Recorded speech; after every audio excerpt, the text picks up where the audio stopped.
البرنامج الثاني ذو تصنيف 2 يترك الخيار لتقديرك لأن بعض المشاهد قد تحتوي على مواد غير مناسبة للأطفال أو المشاهدين ذوي الإحساس المرهف.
انت يا ستي قاف عين.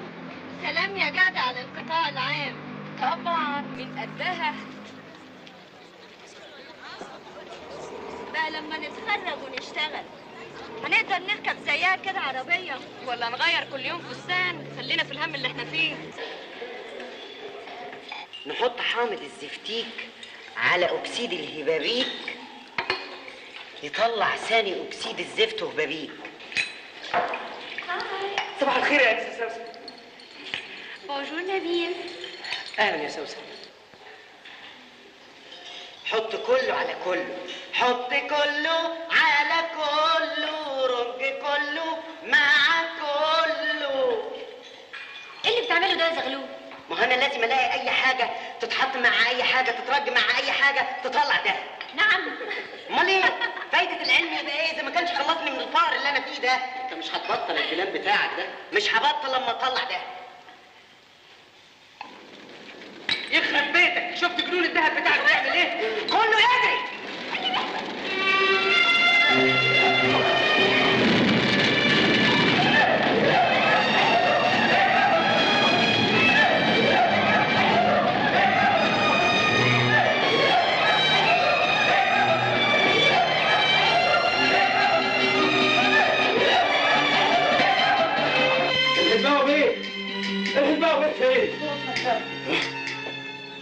الحقني يا سعاده البيه، عمارة العجوزه وقعت يا هلباوي بيه.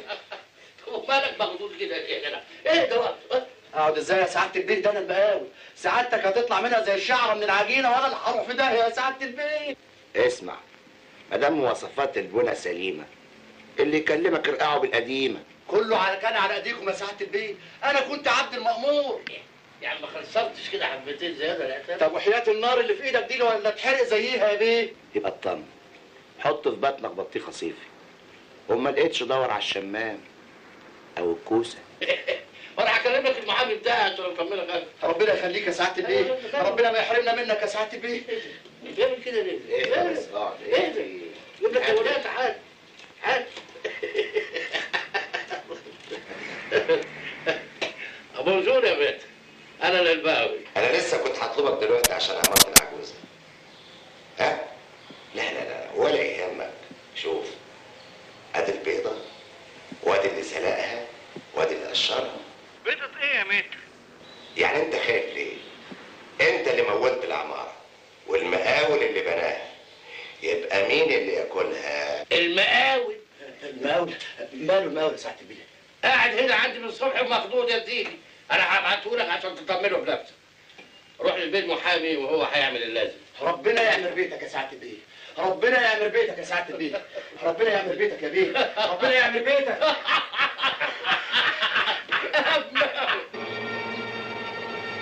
عارفه يا احلام ايه اللي دخلني كليه العلوم؟ جمله قالتها لنجيب محفوظ: عندما نعي مسؤوليتنا اتجاه الملايين فاننا لن نجد معنى للبحث عن ذواتنا.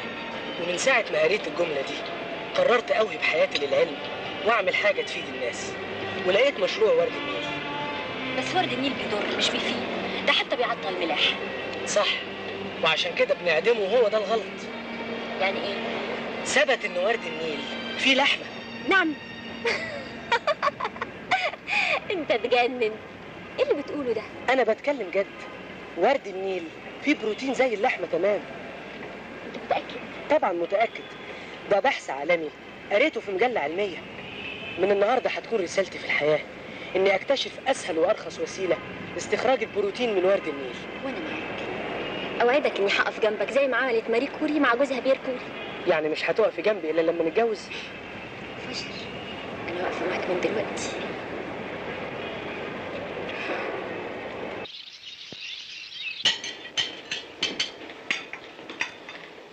تليفون عشان سعادتك.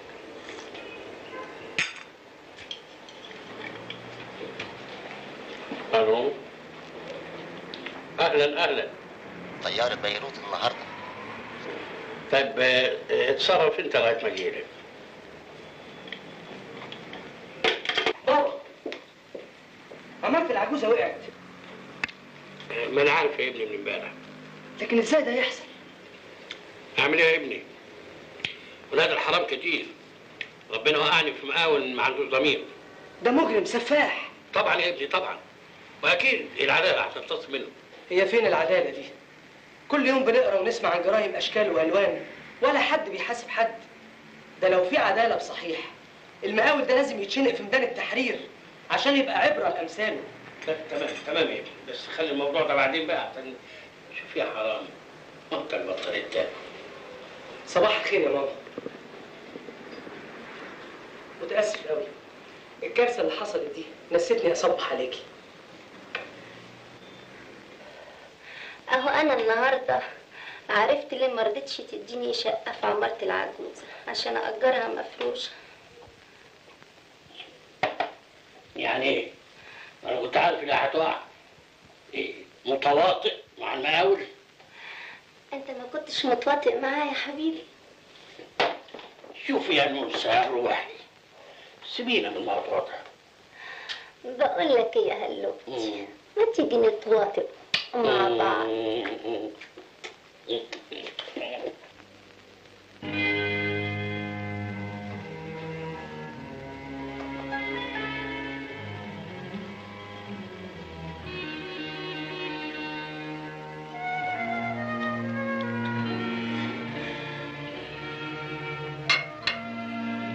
عن اذنك يا ماما اروح اذاكر لي شويه.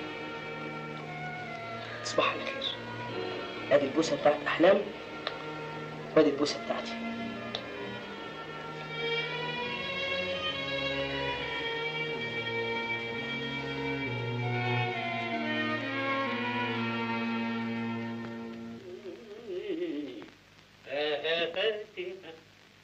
من هذا الرضا جرعة تمعس الجنون كيف يسكت من الرب. نبيل انت بتذاكر لغايه دلوقتي؟ ده الفجر قرب جدا يا ابني. الامتحان قرب يا بابا، ادعي لي.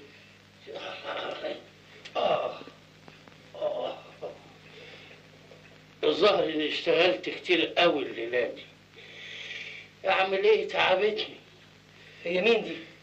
المصيبه بتاعت المقاول، الله يهده زي ما هدني. كل ما افتكر الضحايا المساكين اللي راحوا بسبب عملته السوداء. قوم بينا ننام يا ابني بقى. على فكره اعمل حسابك تفضلي نفسك بكره بالليل. ليه يا بابا؟ في حفله مقامه لصالح المجهود الحربي وانت معزوم معايا فيها. ما اقدرش يا بابا. ناقص ليله مذاكره يا اخي. ثم خلاص انا هجسر لك تذكره ب10 جنيه. يبقى ما فيش داعي للمروحه يا بابا. ثمن التذكره هو اللي هيفيد المجهود الحربي، ومذاكرتي ونجاحي هم اللي هيفيدوا المجهود الحربي. يا نبيل يا ابني، يا ما قلت لك ان الشهاده مش كل حاجه، لازم يكون لك علاقات مهمه تسندك. وفي الحفله هتلاقي ناس مهمين قوي واصحاب نفوذ في البلد، وعلاقتك باي واحد فيهم زي الشهاده اللي هتاخدها. بس يا بابا وبعدين بقى انا اشتغلت كتير قوي ليلى وما فياش حيله اقول اكتر من كده. تصبح على خير. وانت من اهله.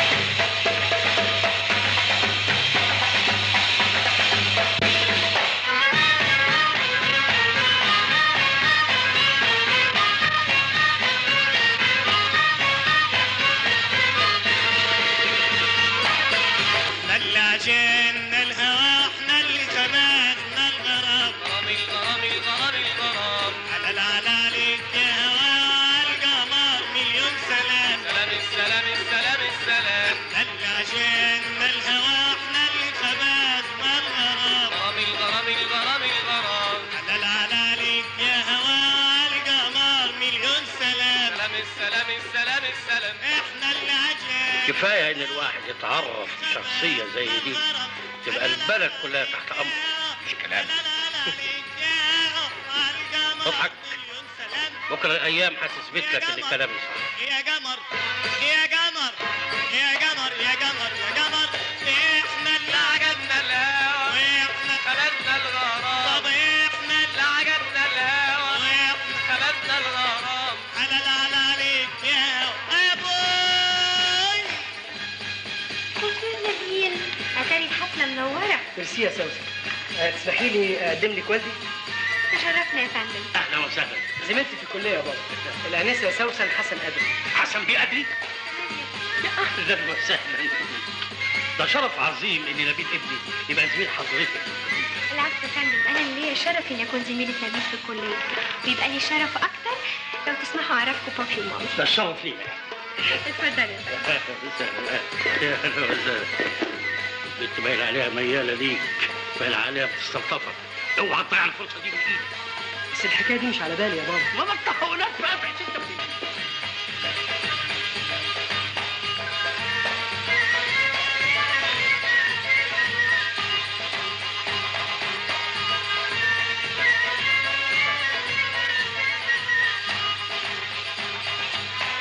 لو ما كانتش ظروف جماعتنا الليله دي انا كنت هطلب اشوفك. ده شرف عظيم ليا. تؤمر سعادتك بخصوص موضوع العماره اللي وقعت. بدور مين مايل مايل مايل واضحك زيتون والنبي والنبي خايل خايل. المساله اكبر مما تتصور يا سيد الباوي. البلد في نكسه وبتحاول تعيد بناء نفسها وجيشها، ومجرد التسيب في اي نوع من الهدم يعتبر خيانه عظمى. يا فندم ده المقاول. كونك خرجت الكفاله ده مش معناه انك يا فندم طب اسمح لي اشرح لسعادتك. مش وقت الكلام دلوقتي. اذا كان عندك اي كلام عايز تقوله بقى تعالى لي بكره في المكتب. ابرك سعادتك. اسمح لي.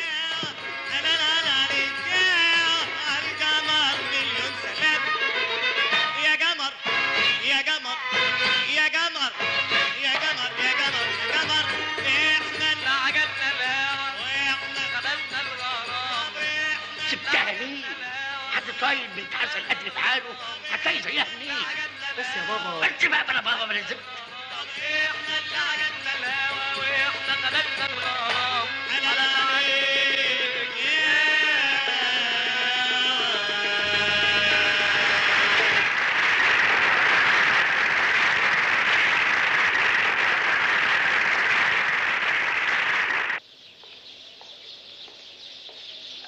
من فضلك عايز اقابل حسن بيه. اتفضل. اتفضل. حسن بيه. في ميعاد سابق يا فندم؟ لا هو ادي افوت عليه. مين حضرتك؟ انا الباوي. لو سمحت البطاقه.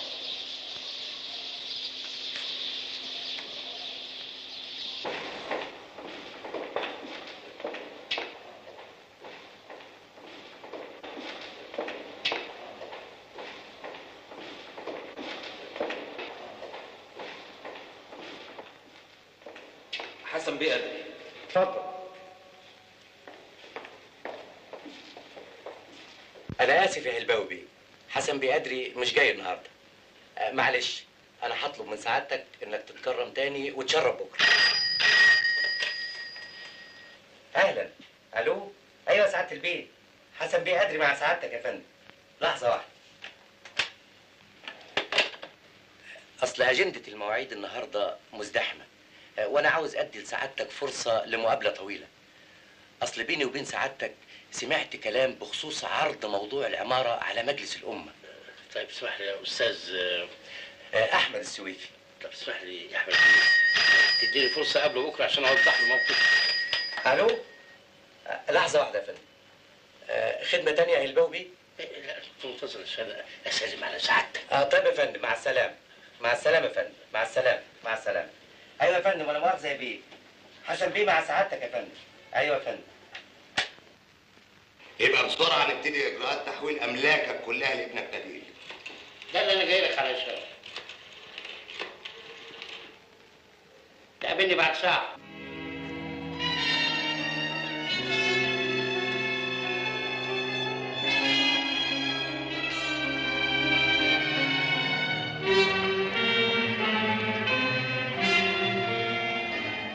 عايزك تهرب لي 2 مليون جنيه سويسرا، جايز باسبورك وسافر على طول. سعادتك خايف من ايه؟ العماره الجديده تحت التشطيب، ولما تخلص مفيش عليك اي مسؤوليه. واحد ادعى ان صاحب عماره وخد خلو 5 مرات، انت لا تعرفني ولا شفت خلقتي. اعمل اللي بقول لك عليه.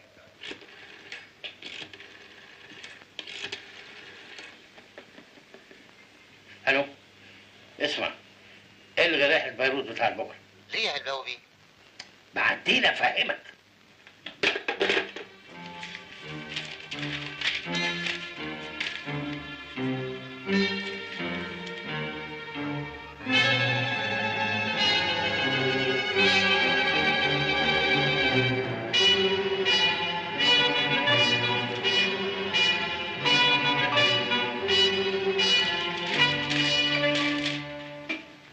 واحد يا ابني لازم يحتاط للأمر.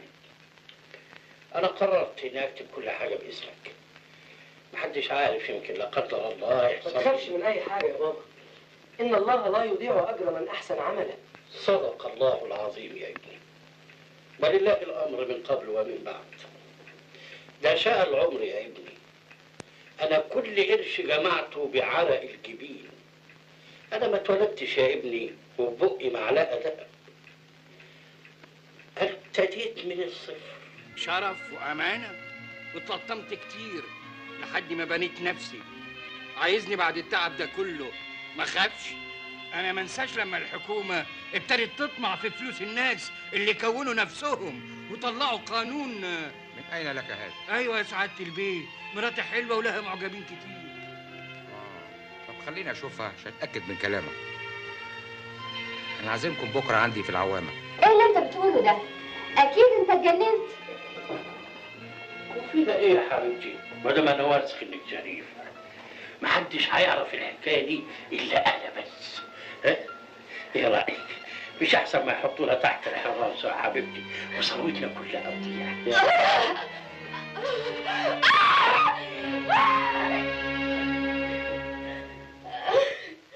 الحمد لله ربنا وقف معايا عشان فلوسي حلال، لكن مسكينه امك من خوفها عليا يا ابني وقعت مشلوله. يا رب يشفيك يا زينب ويرجع لك صحتك زي ما كانت. شوفي كاتبين ايه عن هلباوي؟ شوف انت بدلة الرقص اللي لابساها. انت يا بنتي انت مفيش مخك غير الرقص، ما تروحي تمثلي الهندسه تروحي تشتغل رقاصه. يا ريت. ليه ما اكونش رقاصه ومهندسه؟ اشتهر اكتر. الصحافه تتهم هلباوي والمقاول بالخيانه العظمى. يسقط الخونه، يسقط الخونه، يسقط الخونه. دول بيتهموني بالخيانه العظمى يا احمد بيه.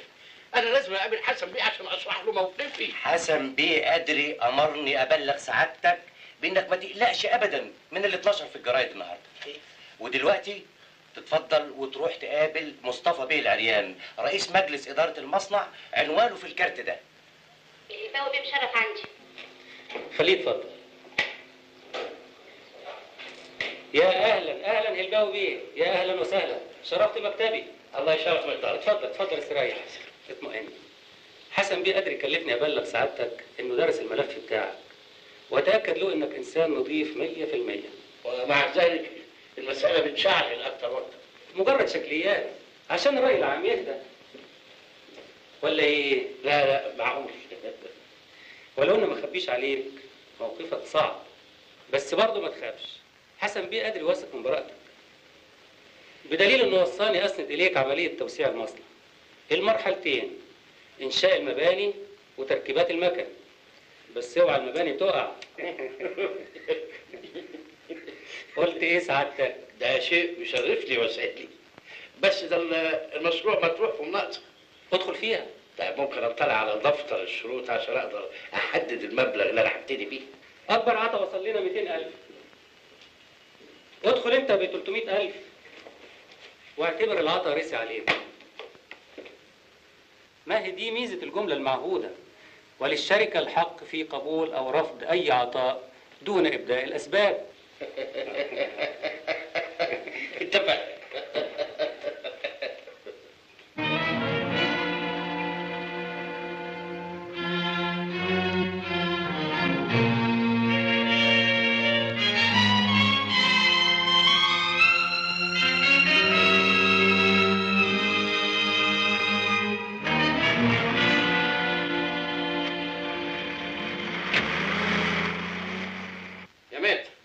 أجل كل الإجراءات اللي اتفقنا عليها، والغي كمان موضوع سويسرا. ها انتصرنا؟ انتصرنا.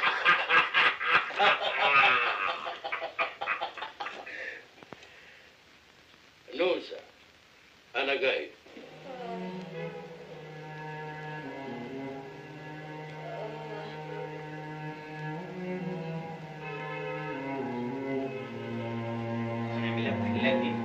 وبعد كده نحدد الاعلان. بس انت ما بتنامش من الالم يا دكتور. هكتب لها مسكن يريح. معلش يا حبيبتي، معلش يا ماما، دلوقتي تاخدي الدواء وترتاحي. شدي حيلك امال يا نينا، انا هنزل اجيب لك الدواء وراجع حالي. اتفضل معايا يا دكتور.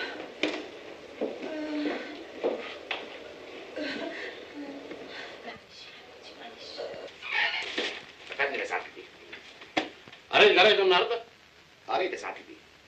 بس الحاجه الغريبه ان حسن قدري هو اللي بيطالب بعرض القضيه على مجلس الامه.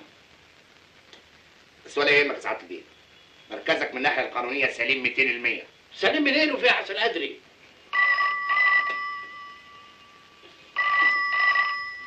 رد انت، يمكن انا مش موجود.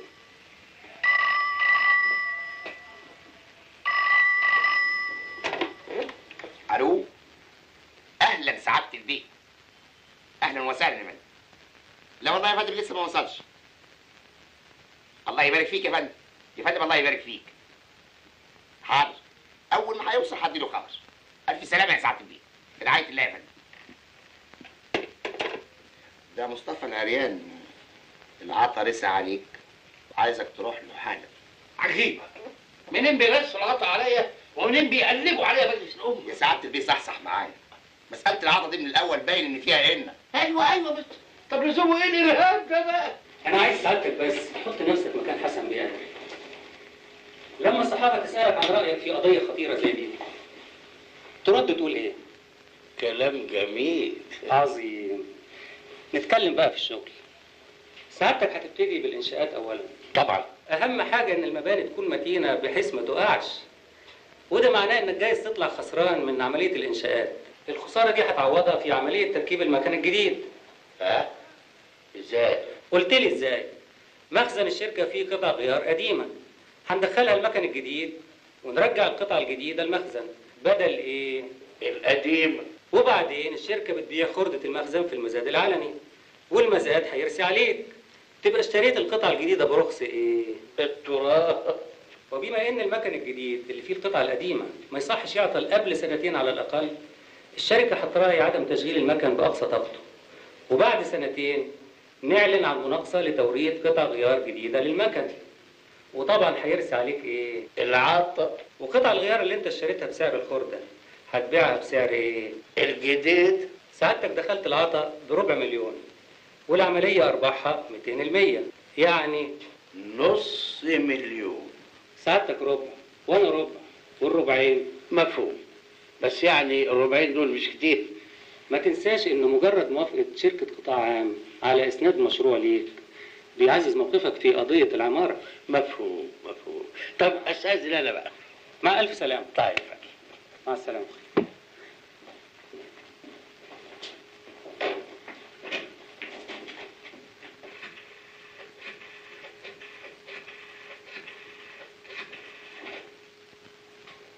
ساعة البيت كله تمام.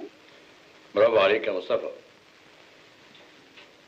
وتم ايه في موضوع الجرارات مع عبد العزيز النبي؟ رفض يا فندم، مستكتر نسبة الربعين.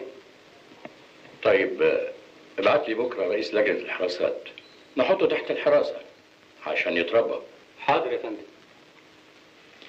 سياده الوزير وصل يا فندم. طيب مع السلامه انت يا مصطفى.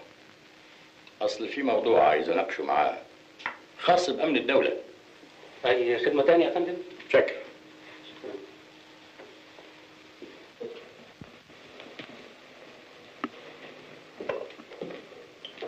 صباح الخير يا فندم.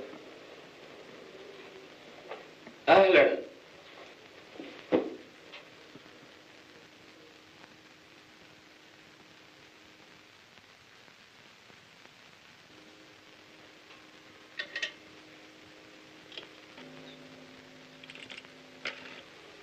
يا احمد بلغ المكتب الصحفي يمهد من بكره لتغيير الوزير اللي مشرف عندي.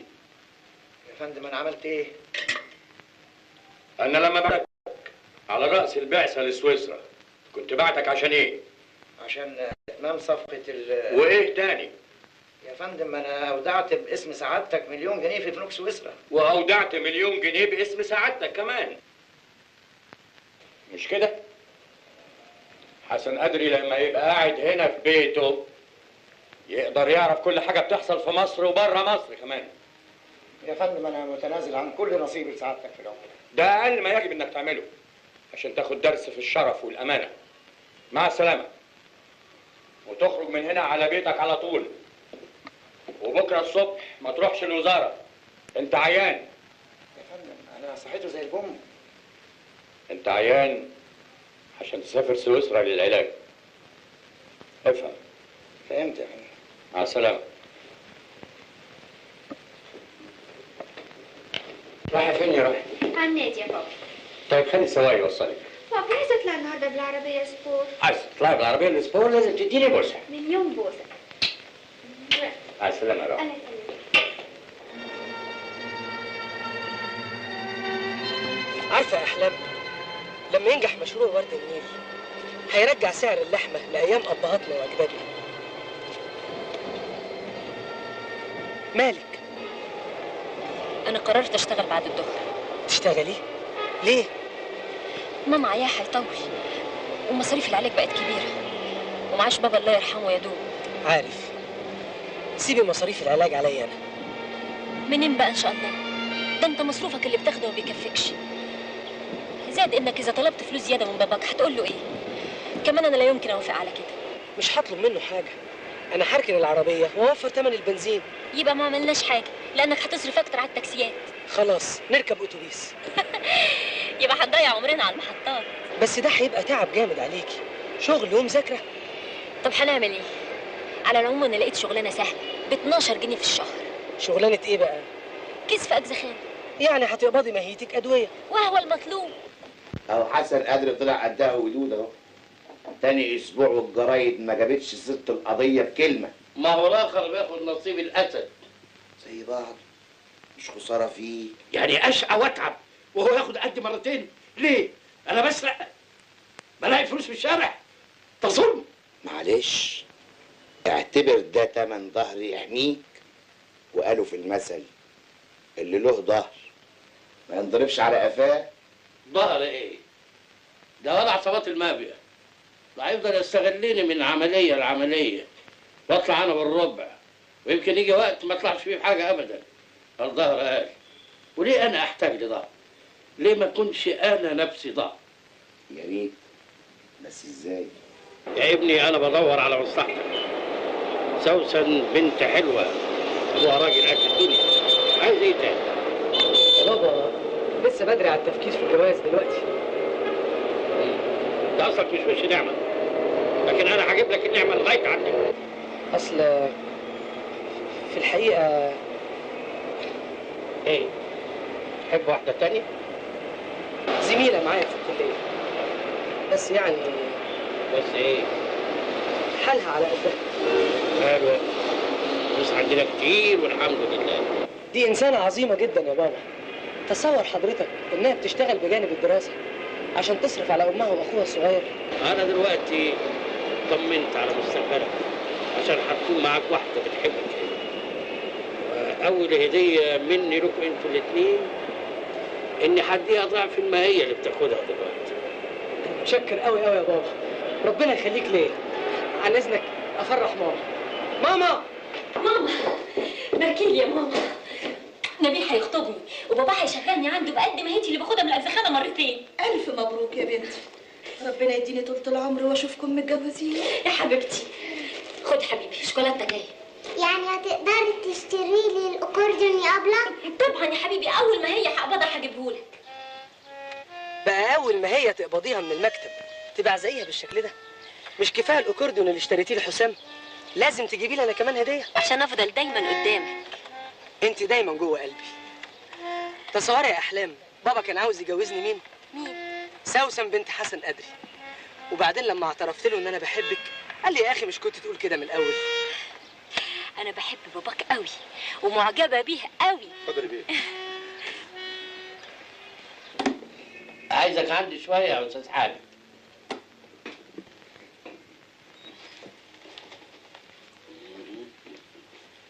تحت امرك يا سعاده البيه. اقرا يا سيدي مكتوب كده.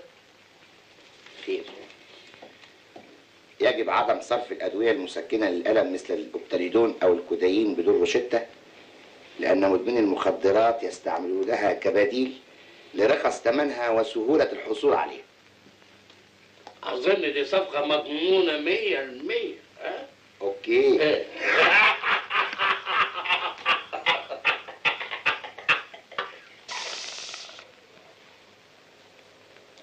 وزي ما انت عارف الزبائن بيتعاطوا الادويه دي بدل المخدرات، يعني ثمنها ارخص والحصول عليها اسهل.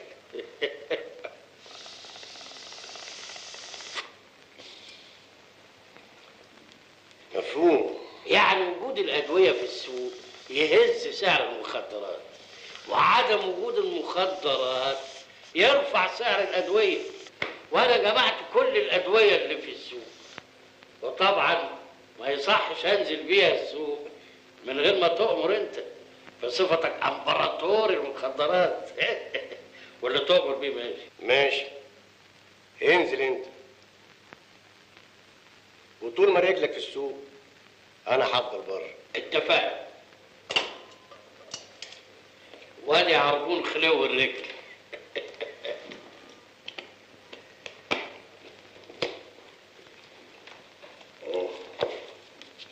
واحد، اثنين، الله، ما تاكل لك حته بسبوسه عشان تراوي. ثلاثه. وطني وطني وطني حبيبي، أمي أمي أمي حبيبتي، هي بلدي بلدي يا مصر، بلدي يا مصر، بلدي يا مصر.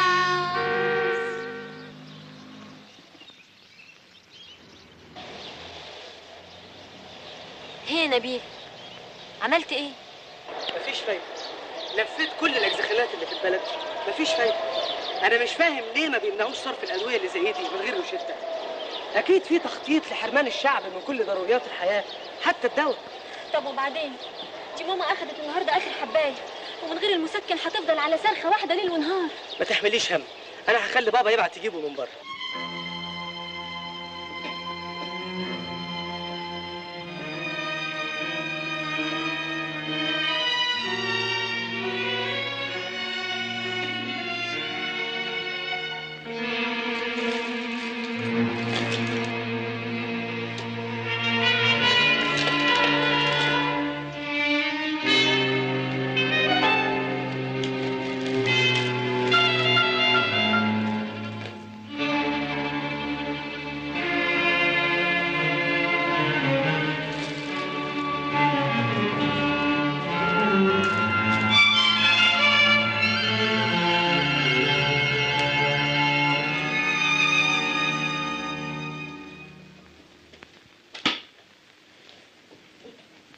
ابعتيلي الأنسة أحلام. حاضر يا فندم.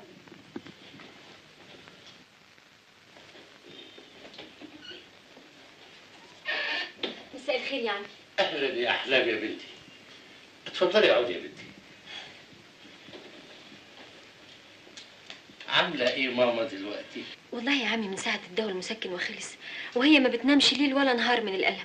يا بلد، حتى الدواء؟ على كل حال أنا عملت حسابي وبعدت جبت من بيروت، وهروح معاكي عشان أديهولها بإيدي. متشكرة قوي يا عمي، دي ماما هتدعي لك ليل ونهار. طيب لو سمحتي قبل ما تمشي تحطي الصندوق ده في الخزنة وتجيبي لي 1000 جنيه. حاضر.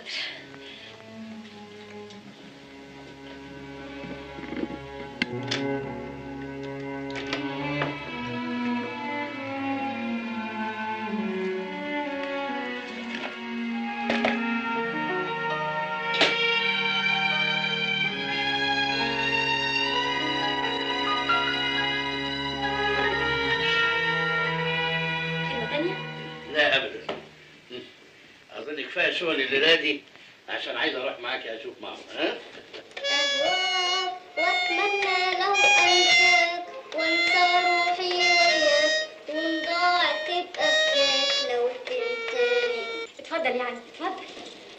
يا ساتر يا رب، يا ساتر. ماما، عمي جاي يطمن عليكي، ده جاب لك الدواء من بره ومصمم يجي يقدمهولك بنفسه. وليه التعب ده؟ كتر خيرك يا هلباوي. حالا هتبقي عارف. كوباية مية من فضلك يا أحلام. حاضر يا عمي.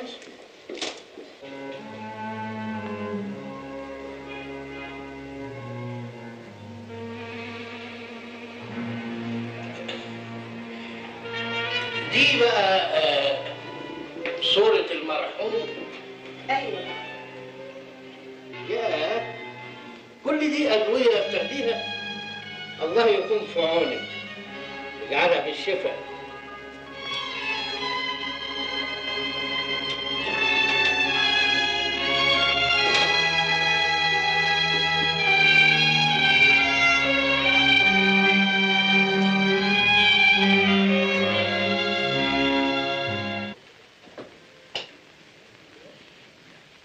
والخزنه دي كانت مقفوله؟ لا أبدا، انا سبت المفتاح في الباب ويا دوب رحت الحمام ورجعت بعد دقيقتين ما لقيتش صندوق المجوهرات بتاع مراتي. ما كانش عندك زوار بره؟ لا ابدا. يبقى حد من الموظفين بتوع سعادتك تشتبه في مين؟ مش معقول. مدير مكتبي بقاله 10 سنين معايا.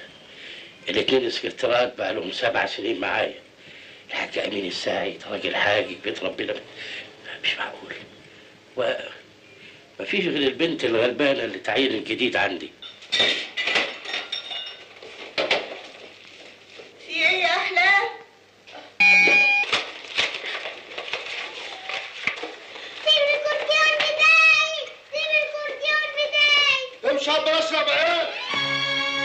انت يا حسن، دي طريقه تفتيش. ما تخافيش يا انسه، ده اجراء لابد منه. ما لناش حاجه يا فندم. فتشوا الاوضه دي. لا، ما حدش عايز الأوضة دي، ماما عيانة. فتشوا بالراحه.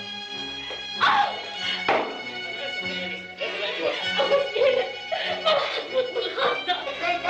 اوعي هتروح فين يا فتش؟ ماما، يا حبيبتي، ماما، يا ناس حرام عليكم، إيه اللي بتعملوه ده؟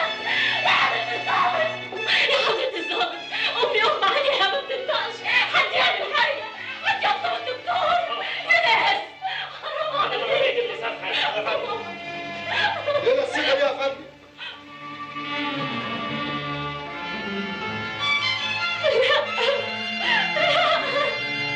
مش حاجتي، مش حاجتي. وديتي علبه المجوهرات فين؟ صدقوني ما اعرفش عنها حاجه. امال المجوهرات اللي لقيناها عندك واللي ثبت انها ملك الهلباوي ايه اللي جابها في درج التسريحه بتاعتك؟ ما اعرفش. شوفي يا انسه، اللي واضح انك اتصرفت في العلبه وفي بقيه المجوهرات، وده في عرف القانون جريمه تبديد عقوبتها الحبس. قلتي ايه؟ الانكار مش من مصلحتك، الاعتراف هيخفف عنك العقوبه. اعترف بايه؟ انا لحد دلوقتي مش مصدقه حاجه باللي بيحصل. انت حره. امرت النيابه بحبس المتهمه احلام ابراهيم صالح 4 ايام على ذمه التحقيق.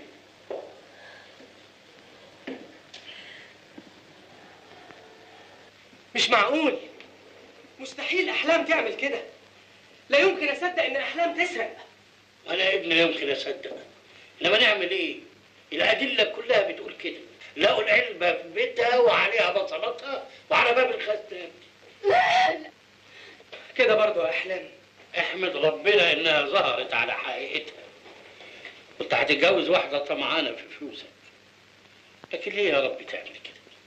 ما كانت هتتجوزك وفلوسك هتبقى فلوسها، تقوم تضيع ده كله عشان شويه مجوهرات ب50,000 جنيه. يا سلام على الطمع لما يعمل ناس. على كل حال احمد ربنا يا حبيبي انها انكشفت وظهرت على حقيقتها. بس بقى خلاص يا حبيبي، خلاص يا حبيبي، خلاص خلاص. ما دام بتحبها للدرجه دي انا مسامحها، وهقول للنيابه ان انا متنازل عن القضيه. بس هي بقى ترجع بقيه المجوهرات والحاجه عشان يبقى فيها ابني مبرر لهذا التنازل. مش كده ولا ايه؟ مش كده يا حبيبي؟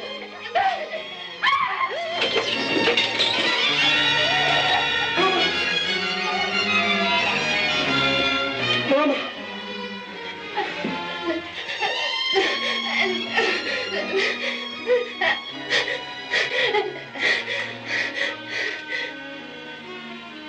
ماما ماما ماما.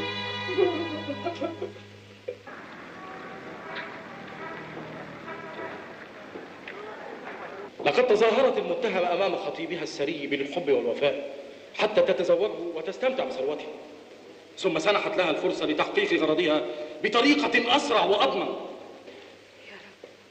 إذا كانت الأدلة كلها تدين المتهمة فأنا ألتمس من عدالة المحكمة أن تخفف عنها العقوبة إلى أقصى حد، باعتبار أن الجاني هنا مجني عليه.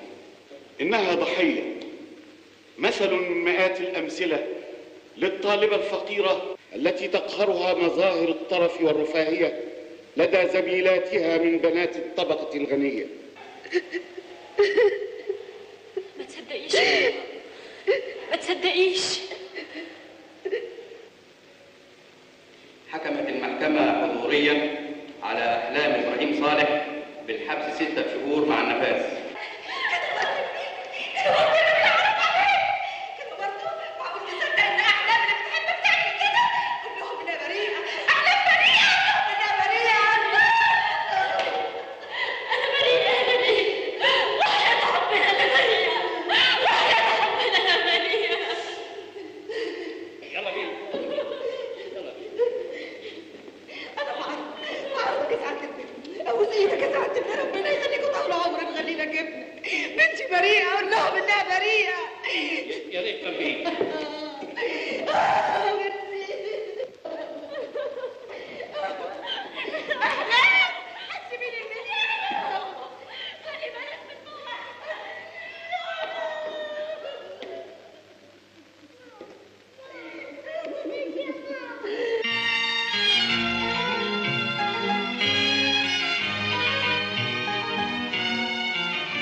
بالعكس ده بيسلم عليها قوي وبينقرها من هنا ومن هنا. ايه؟ طب اكلتهم ايه النهارده؟ رز وعدس. يعني كشري.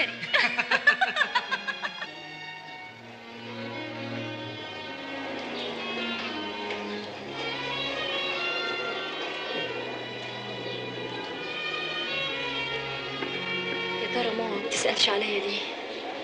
لا يكون التعب زاد عليها ولا حسام جرى له حاجه. مفيش حد يا اختي يطمنك عليهم؟ مفيش. الوحيد اللي كان بيسأل نبيل. اما انت هبله بصحيح، بقى تسرقي خزنه هايفه وانت بين ايديكي خزنه تبيض لك كل يوم بيضه دهب. بس انا ما سرقتش. يو ولا سرقتي؟ وانت مكسوفه من ايه يا الدلعات؟ صدقيني يا لولو، وحياة ماما واخويا ما سرقت. وصدقيني انت بقى ان شاء الله عدم خزنتي النبو المنيل على عينه حبيب القلب هو اللي وضب لك المصيبه دي علشان يجوز ابنه للست سوسن بنت السلطان، مش بنت بولاق.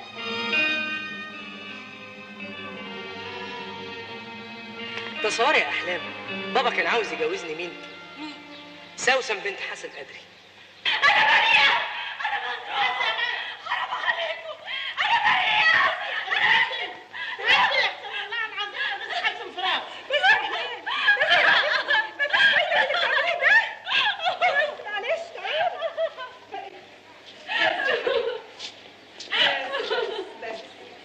بس يا اختي هو هيبقى حبسه وكبسه.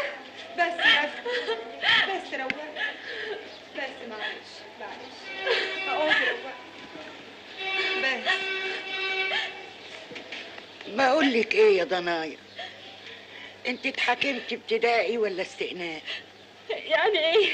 كبدي يا بنتي، باين عليكي خام وعلى نياتك. قصدها يعني اتحاكمتي مره واحده ولا مرتين؟ مره واحده. خلاص يا ضنايا، دلوقتي تقدري تعملي استئناف وتطلبي التحقيق من اول وجديد. صحيح. والله يا بنتي انا من حكايتك مقتنع انك بريئه، بس انا ليا نصيحه، مفيش فايده من الاستئناف. ليه؟ القضيه بتاعتك وراها عظمه كبيره، راجل نابو ازرق. احنا يا بنتي عايشين في عهد الغابه. يعني افضل هنا من غير ذنب؟ سلمي امرك لله، وهي الايام بتمر بسرعه.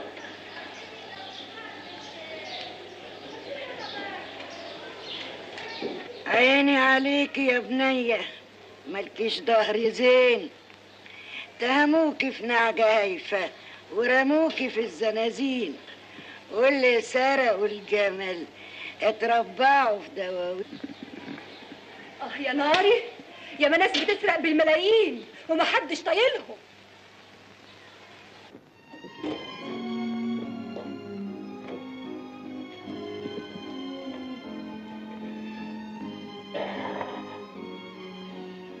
بعدين يا نبيل، لا بتذاكر ولا بتروح الكلية، ودي آخر سنة يا ابني. مش قادر يا بابا. عشان خاطر المرحومة أمك. أنت عارف إنها كانت تتمنى إنك تاخد الشهادة وتتجوز. إلا قول لي يا نبيل، ما بتشوفش سوسن؟ سوسن ما بتحاولش تتصل بيها ولو مرة واحدة؟ لا. ليه يا ابني؟ أنت بنت أصيلة وحلوة وشبعانه وانا اؤكد لك لو كانت المرحومه امك عايشه كانت حبيتها اكتر من المجرمه احلام دي. ارجوك يا بابا بلاش السيره دي. عارفه يا احلام ايه اللي دخلني كليه العلوم؟ جمله قريتها لنجيب محفوظ، ومن ساعه ما قريت الجمله دي قررت اوهب بحياتي للعلم واعمل حاجه تفيد الناس. الله، انت نويت تطلع دهب ولا ايه؟ الماظ يا مجنون. ابوس ايدك فهمني ازاي؟ ده انا لغايه دلوقتي مش عارف اطلع صفيح.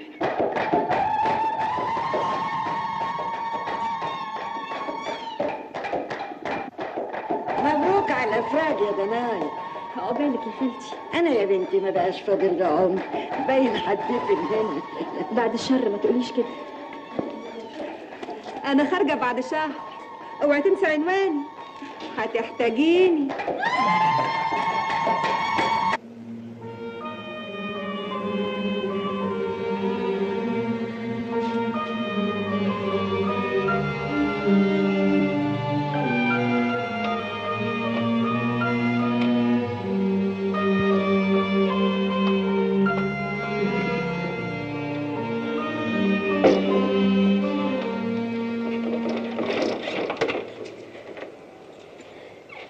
انت مين؟ وازاي بتفتحي الباب؟ والمفتاح ده جبتيه منين؟ انت لازم حراميه. انا لازم اسلمك في البوليس. يا بوليس تعالى حراميه يا هو يا ناس. ايه ست احلام؟ دي بتفتح الباب، دي حراميه. تعرفوا من بعض يا سيدنا الافندي، دي البنيه اللي كانت ساكنه في شقتك قبل منا. قبل منا؟ قبل منا يعني ايه يا خالتي ابو زيد؟ امي واخويا راحوا فين؟ جرالهم ايه؟ خير يا بنتي، خير يا حبيبتي. حسام حسام يا حبيبتي، ادخلي يا بنتي ادخلي. ازيك يا حسام؟ وحشتني يا حبيبي. الله يجازيه صاحب البيت، استفرد بامك وطردها من الشقه عشان يقبض خلوه من السكان الجداد. خدتها عندي هي واخوكي، وبعد كام يوم ربنا افتكرها ماتت مهجوره يا عيني. بس يا بنتي بس، ربنا يصبر قلبك ويخليكي لاخوكي المسكين. بس يا بنتي.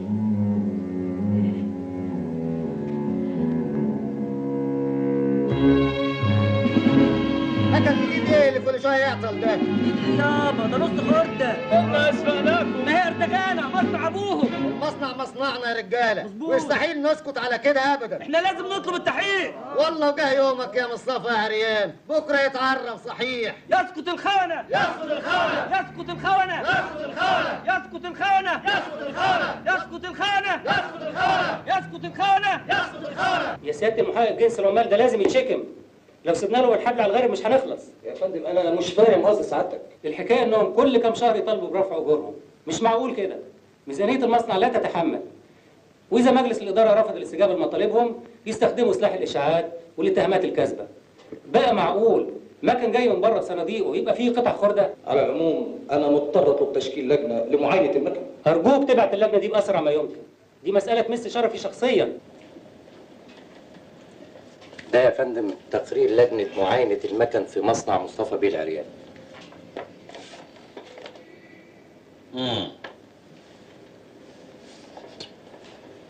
يرقى السيد مصطفى العريان إلى درجة وكيل وزارة تقديرا لنزاهته وحسن إدارته للمصنع، ويجرى التحقيق فورا مع العناصر المخربة من العمال بصفتهم عملاء لأحد الجهات المعادية للبلد.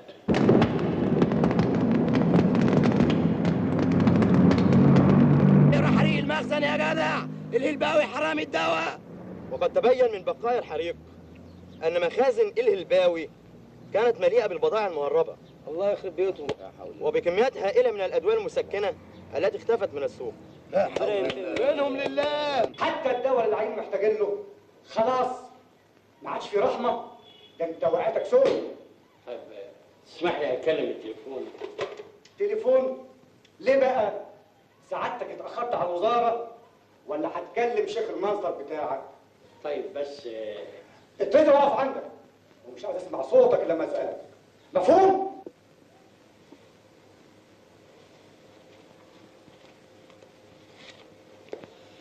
طيب ممكن تطلب لي النمره دي؟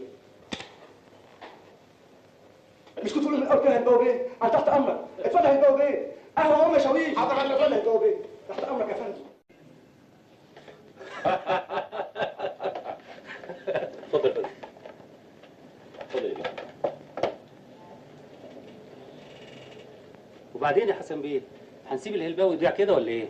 المصلحة العليا فوق كل شيء. تمام يا فندم، بس اللي يهمنا أولا وأخيرا سمعة القطاع العام اللي أوجدته الثورة. تقول إيه الناس لما تعرف إن القطاع العام بيتعاون مع واحد زي الهلباوي؟ سعادتك عندك حق، بس أنا يعني شايف إن الهلباوي ما كانش عنده علم باللي بيحصل في مخزنه. على العموم التحقيق هيبين كل شيء. اللي تشوفه سعادتك.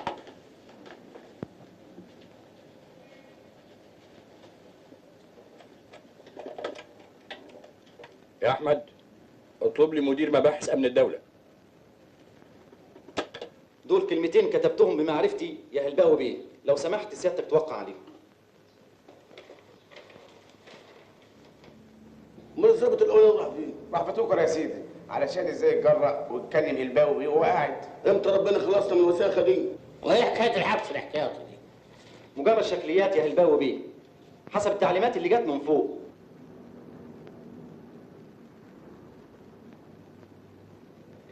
إن شاء الله التحقيق هيظهر الحقيقة زي ما حصل في قضية العمارة بالظبط. مش المقاول طلع هو المجرم، يبقى أكيد في مجرم تاني هو اللي استغل مخزن أبوك وحط فيه الحاجات دي بدون علمه.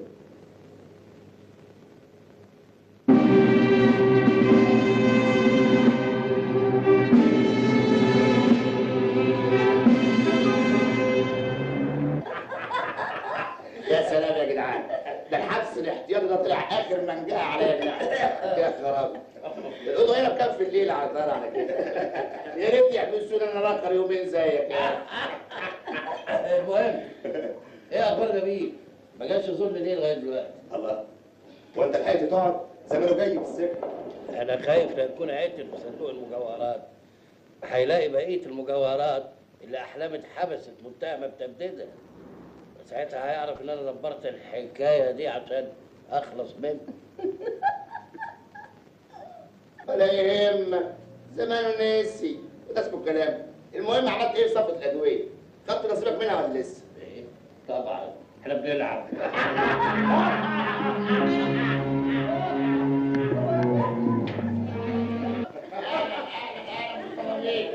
كده برضه يا سيدي تحبسوني؟ تغيير جو. على العموم حسن بيه قدري بيبلغك اعتذاراته عمليا. ادي يا سيدي مشروع رصف الشارع اللي كان نفسك فيه. انصر دينك ودين حسن بيه ودين اهله. بس المهم عمليه سفلته الشارع لازم تخلص قبل 15 يوم. لا بس المهله دي قصيره قوي. اتصرف. وايه الحكمه؟ انا اقول لك يا سيدي ايه الحكمه. بقى حسن بيه ادى تعليمات لمصلحه التليفونات تبدا الشغل بعد 15 يوم. هي تفحت واحنا نبلط، وبعدها الكهرباء. هي تفحت واحنا نبلط، وبعدها مرفق المياه. هو يغرق واحنا نبلبط، وبعدها المجاري. وكما هو جاري، انا الربع وانت الربع وعمنا الكبير الربعين. ليه كده خلاص القرش كله. ازيك يا مصطفى بيه؟ الله يسلمك، والله وحشتني انفاسك الحلوه. لوبتي نلوست. طيب نستأذن احنا بقى. خلاص ما بدري يا جماعه. نسيبك احنا بقى تدرس القضيه. حلوه حلوه قوي قضيتك دي. وعلى فكره غباره معتبره لزوم القضيه.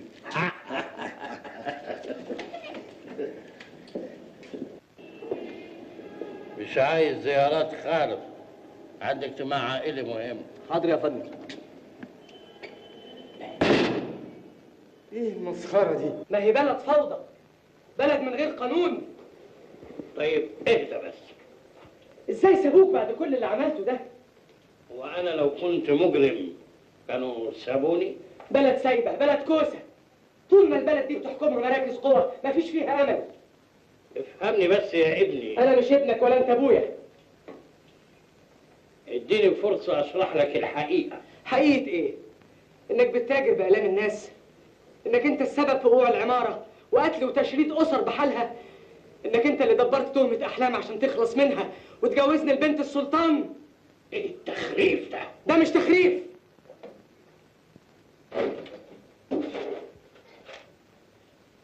مش دي علبة المجوهرات اللي انت اتهمت احلام بسرقتها؟ ساكت ليه؟ ما تتكلم. قول انك جليت على انسانة بريئة من غير ذنب، انك حرقت عليها قلب امها، انك حطمت قلب ابنك عشان جشعك واطماعك.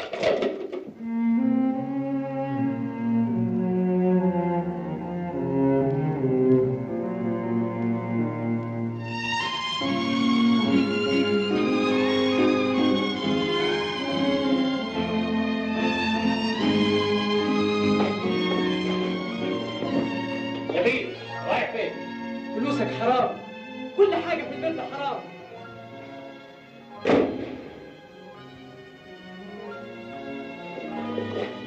كبدي عليه من يوم ما مشيت هي واخوها وانا ما اعرفش عنهم حاجه. ما سابتلكيش عنوان، تليفون، اي حاجه؟ ابدا. طب متشكر. يا بيه امانه لو تلاقيهم تطمنا عليهم.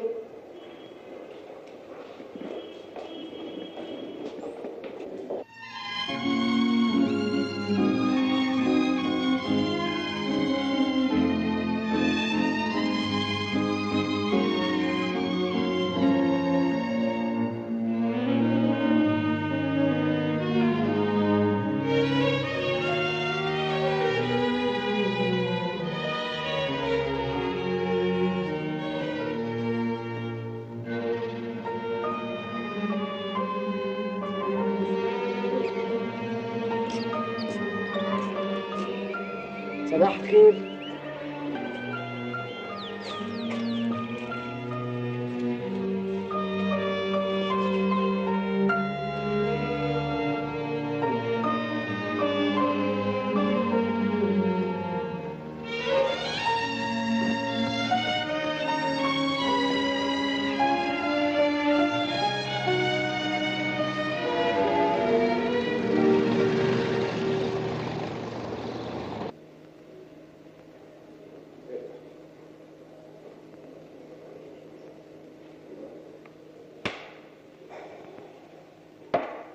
مالك يا نبيل؟ دي المرة ال15 اللي التجربة تفشل فيها. ولا يهمك، ورا كل عظيم 15 فشل عظيم. وانت الصادق، وراء كل عظيم امرأة عظيمة.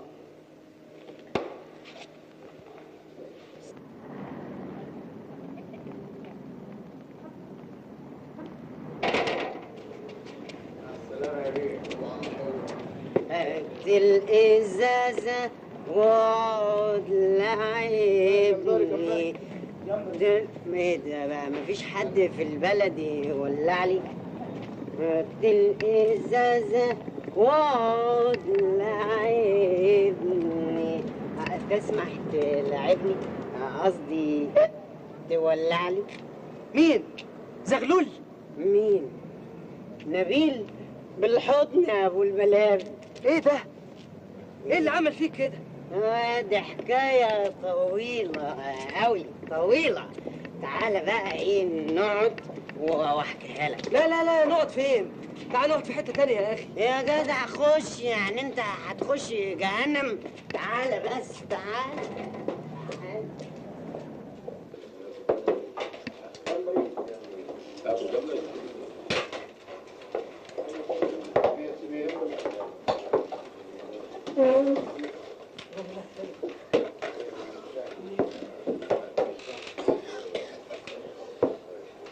اشرب يا بلبل. انت عارف ما بشربش. يا راجل اشرب، هو في حد اليومين دول ما بيشربش؟ ده احنا بنشرب شرب، اشي من البحر واشي من كهنة، اشي واشي. اللي على فكرة مش انا رحت لك البيت لقيت ابوك قال لي انك انت سبت البيت ليه؟ قول لي انت الاول، ايه اللي عمل فيك كده؟ ازاي ترضى بنفسك تقعد في مكان زي ده وفي وسط ناس زي دول؟ الناس اللي هنا دول هم اللي بيحبوا البلد، بيسكروا عشان ينسوا اللي حصل لها. انما الناس اللي فايقين بره دول فايقين عشان يعرفوا يسرقوا. طيب عن اذنك. رايح فين؟ ما تسيبنيش لوحدي. انا زعلان زعلان يا نبيل. مش كان احسن لك تشتغل بالشهاده اللي انت خدتها؟ اشتغل؟ انا اشتغل قال. ما انا علشان اشتغل لازم كل يوم اروح الشغل، وعلشان اروح الشغل لازم اركب اتوبيس، وعشان ما فيش اتوبيس لازم اركب تاكس، وعشان ما فيش تاكس لازم اركب الهوا. ليه ما بقاش حرامي زي ابوك واكسب 1,000,000 جنيه وما ادفعش ولا مليم ضريبه؟ ايه انا حرامي؟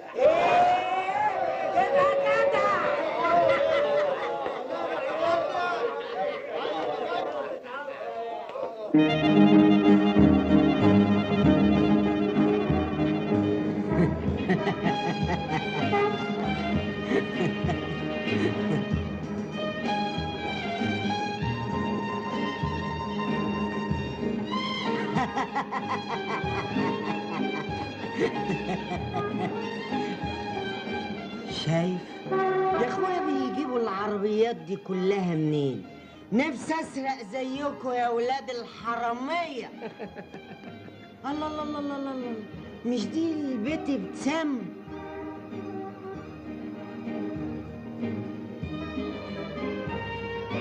والله هنا. اخ لو كانت امي ولدتني بنت كنت برضو دخلت كليه العلوم وطلعت العلمة زغلول. رقصني يا جدع.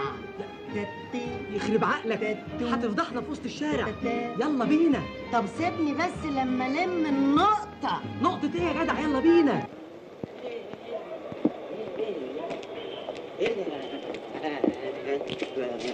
بلبل انت سكران ولا ايه؟ ليه بس؟ متهيالي انك تهت عن الشقه اللي انت كنت ساكن فيها. تعال ننزل بقى احسن يقولوا علينا حراميه. يا جدع تعالى بس، تعالى. اتفضل، اوعى تقع بس. فو عليك بني ادم حمار. حد يسيب العز بتاع ابوه ويعيش في الزريبه دي؟ مش عاجباك سيبها. سيبها؟ انا سيبها قال. ليه بقى؟ قالوا لك عليا حمار زيك؟ عايز تاكل؟ عايز. ده انا واحد. بس تحكي لي الاول ايه اللي حصل بينك وبين ابوك؟ حاضر، هحكي لك واحنا بناكل.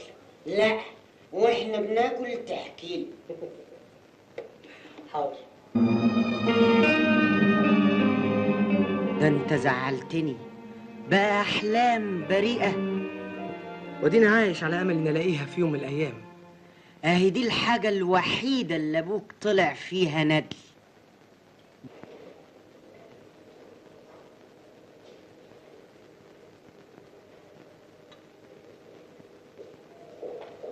الحمد لله، فاضل تجربه واحده ومشروع ورد النيل يبقى حقيقه.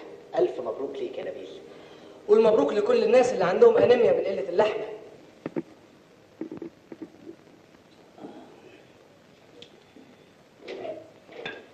بارك لي يا زغلول. مشروع ورد النيل الحمد لله قرب يخلص. ورد النيل ايه يا جدع؟ بلا نيله. انا عندي مشروع هنا اخر ورد. مشروع ايه؟ ايه ده؟ رسم سريالي؟ سروالي ايه يا جدع؟ دي خريطة عبقرية هنسرق بيها البنك الاهلي. زغلول، احنا مش اتفقنا تتنيل على عينك تبطل تشرب؟ دي مرة بس كده عشان الخريطة تطلع مظبوطة. جبت فلوس الخمرة منين؟ اصل انا بقى قعدت افكر، يا واد تطبخهم وتاكلهم انت واخوك نبيل وبعد ساعتين تجوعوا تاني، ولا تبيعهم وتعمر الطاسة وترسم الخريطة اللي تشبعنا العمر كله. هما ايه دول اللي تطبخهم ولا تبيعهم؟ جوز العصافير اللي بره. يا نهارك اسود، سكر وسكرة. انت النهارده حققت شيء عظيم للبلد. الحمد لله. المهم دلوقتي تقدم مشروعك للمسؤولين عشان يتنفذ.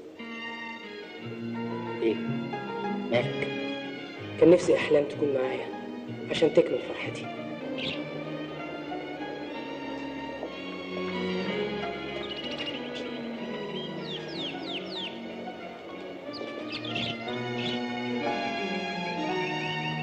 زغلول زغلول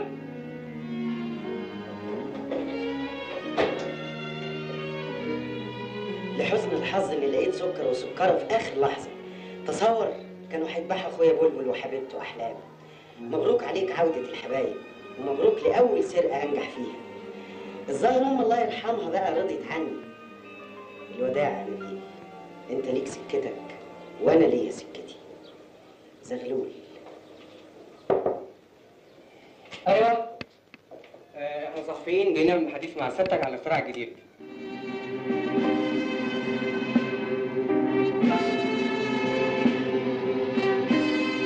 ايه يا استاذ التخريف اللي انت ناشره في الجورنال ده؟ وازاي تنشر كلام زي ده من غير ما ترجع لي؟ انا قاعد طرطور هنا ولا ايه؟ ولا انت فاهم ان الصحافه دي بتاعت ابوك؟ الصحافه ملك للشعب، يعني لازم تكون لخدمه الشعب مش لتضليل الشعب. وهو معقول كيلو اللحمه يبقى بريال؟ امال كيلو الكوس هيبقى بكام؟ ولمصلحه مين الكلام ده؟ انتوا عايزين تفتحوا عينين الناس على كلام سابق لاوانه. احنا في النكسه اللي عايزين نخلص منها ولا في اللحمه؟ لحمه ايه وكلام فارغ ايه؟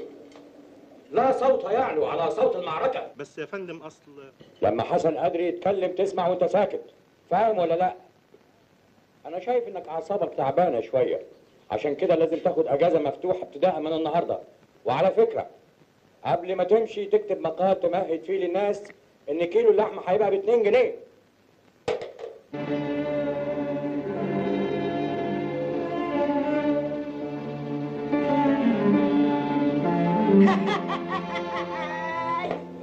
واحد ما شافش اللحمه شاف ورد النيل اتجنن. بقول لك ايه، ما عندكش ترمس ضاني؟ طب بقول لك ايه، ما عندكش حته لحمه اللي فيها سجارتين؟ ما قلتليش يا نبيل، مشروع ورد النيل اخباره ايه؟ صاحب الليل يا نصيب. زفت، البلد كلها زفت الا الشوارع ما فيهاش ريحه الزفت. حاجه تقرف. الواحد مش عارف البلد ماشيه ازاي، زي ما يكون بتحكمها عصابه عايزه تخربها، وعايزه الناس تفضل غرقانه في مشاكل عشان ما تفوقش وتحس بالكوسه اللي ماليه البلد. نبيل تليفون عشانك. الو. ايوه يا فندم، انا نبيل الهلباوي. حالا يا فندم هكون عند سعادتك. خير ان شاء الله. الظاهر المشروع هيتنفذ يا احمد.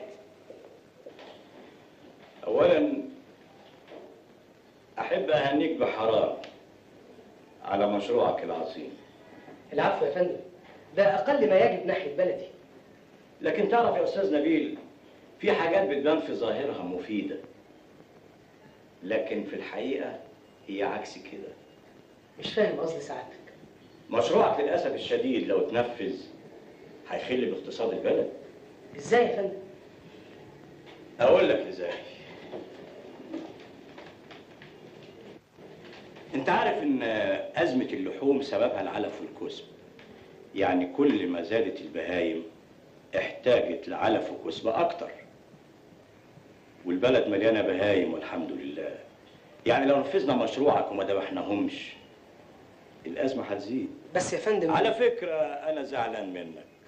ليه يا فندم؟ شاب زيك مثقف فيري بريليانت قدامه مستقبل عظيم، ما يصحش يقعد في قهوه بلدي في وسط ناس جهله ويتكلم في مسائل اعلى من مستواهم. مسائل ايه يا فندم؟ انت عارف. حضرتك بعت لي عشان المشروع ولا عشان؟ انسى حكايه المشروع ده نهائيا، مفهوم؟ انساه ازاي يا فندم؟ انسى مصلحه بلدي؟ انسى الناس الجعانين اللي ما بيعرفوش طعم اللحمه الا في الاعياد؟ لا عندك حق. عن اذنك لحظه واحده.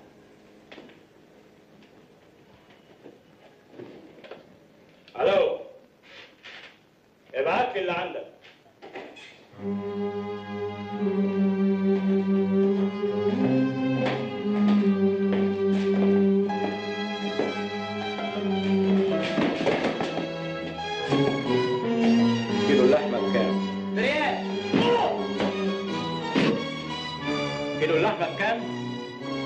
ريال.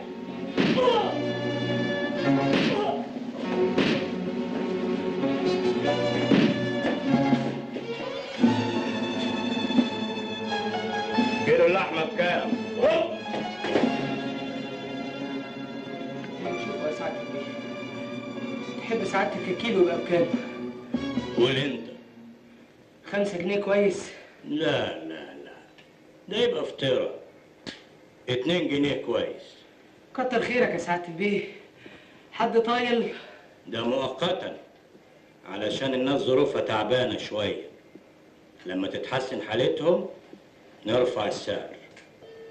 كلك نظر يا سعادة البيه، كلك نظر.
بابا سامحني يا بابا، أنا اللي كنت غلطان. طب بس يا ابني بس، الحمد لله ان ربنا هداك.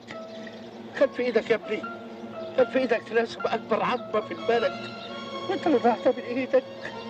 معلش، من هنا ورايح هسمع كلامك وهعمل كل اللي تقول عليه.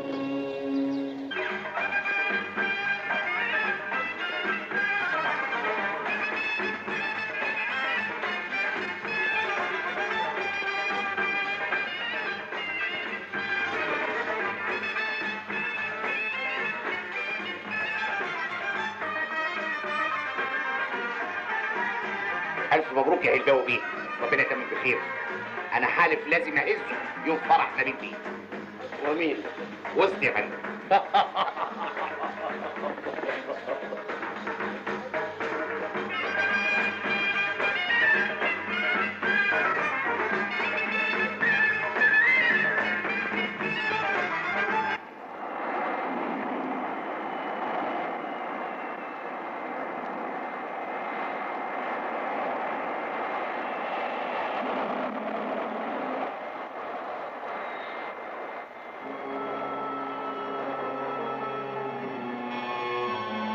ياه، الصناديق دي تقيلة قوي، أكيد فيها أسلحة.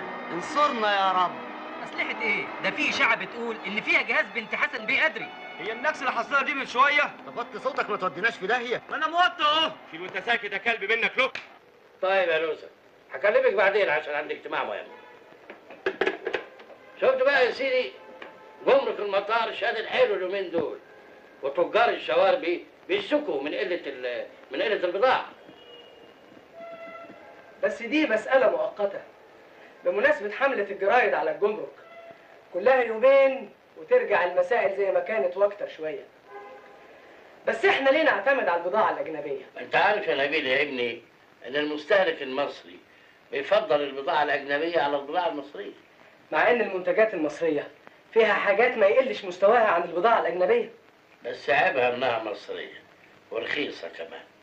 يبقى نديها الجنسية الأجنبية ونرفع ثمنها، وبكده يبقى خدمنا الزبون اللي ما بيحبش يشتري الا من شارع الشواربي، وخدمنا منتجات البلد اللي ما حدش بيشتريها. منتهى الوطنية والله. انت بتقول فيها يا بابا.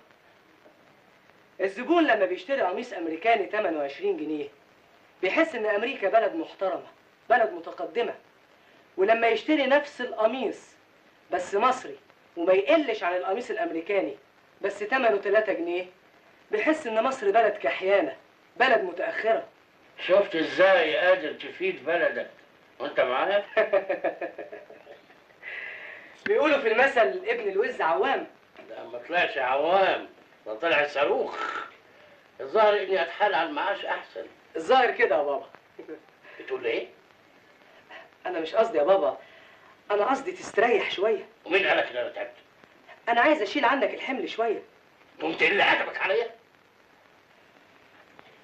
اصل الحقيقه في مساله كده مزعلاني من حضرتك قوي. مساله ايه؟ ازاي تسمح لحسن قدري انه يطلع بنصيب الاسد من عمليه المصنع؟ اعمل ايه يا ابني؟ ما انت عارف يا ابني قوه ونفوذ حسن قدري. طز. زمان كانت السلطه اقوى مننا، دلوقتي احنا بقينا اقوى من اي سلطه في البلد. كلام ايه اللي بتقوله ده يا ابني يا نبيل؟ الانسان لازم يعرف حدوده. انا بقى عارف حدودي كويس قوي، وبعد اذنك يا بابا سيبني انا اتصرف مع حسن قدري في المساله دي.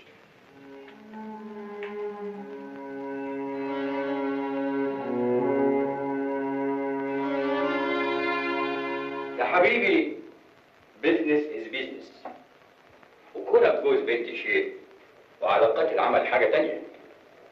ثم ما تنساش ان ريحه المكن لو طلعت هيشمها مجلس الامه، وعشان نغطي الريحه الوحشه دي لازم نولع بخور، والبخور عند العطار، والعطار عايز فلوس.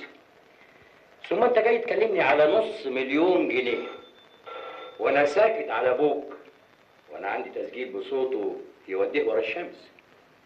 تسجيل ايه؟ ابوك يا استاذ بيهرب فلوس لسويسرا. لك حق يا عمي، انا اسف جدا وارجو ما تكونش زعلان مني. لا ابدا، ده انت جوز بنتي وزي ابني بالظبط. دي الصينيه اللي كانوا بيقدموا عليها القهوه للملك فاروق. مين قدك يا عم؟ وصلت ونسبت اكبر مركز قوه في البلد. والله فيك الخير انك افتكرتني.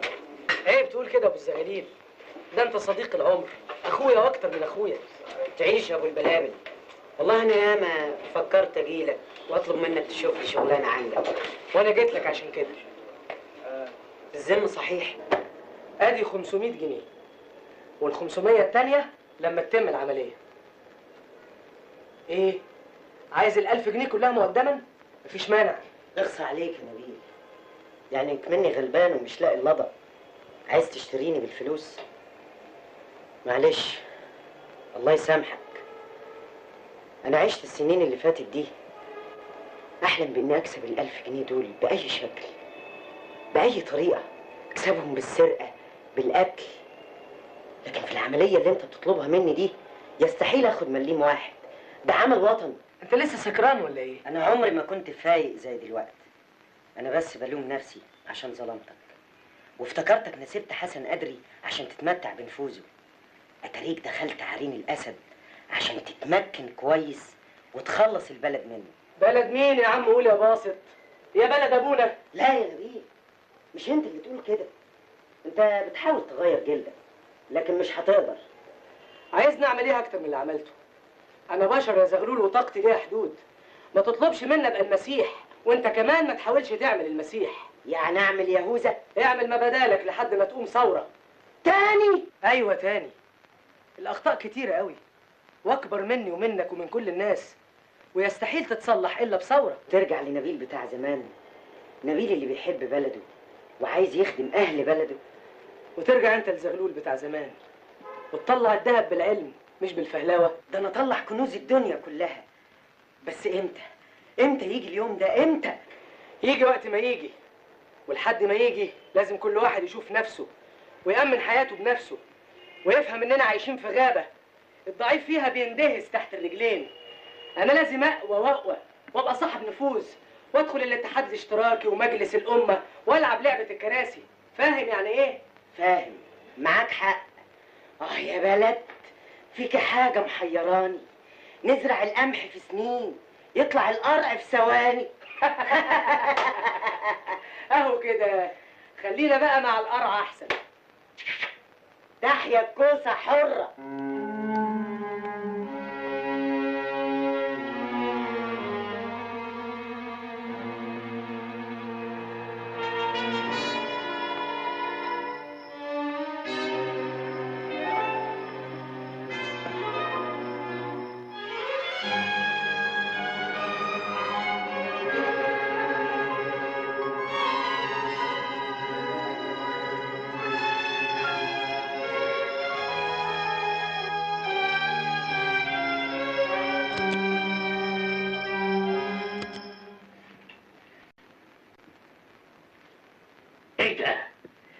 دي صور لحسن بيه أدري وهو مع صاحبه. مش الراجل طلع انت كلمت دول يموتوك. بالعكس، ده هو أحرص إنسان على حياتي، لأنه عارف إن النيجاتيف موجود مع واحد في أوروبا، أي حركة منه هتبقى فضيحته بجلاجل. مش كده وبس، وده شريط تسجيل بصوته وهو مع صاحبه.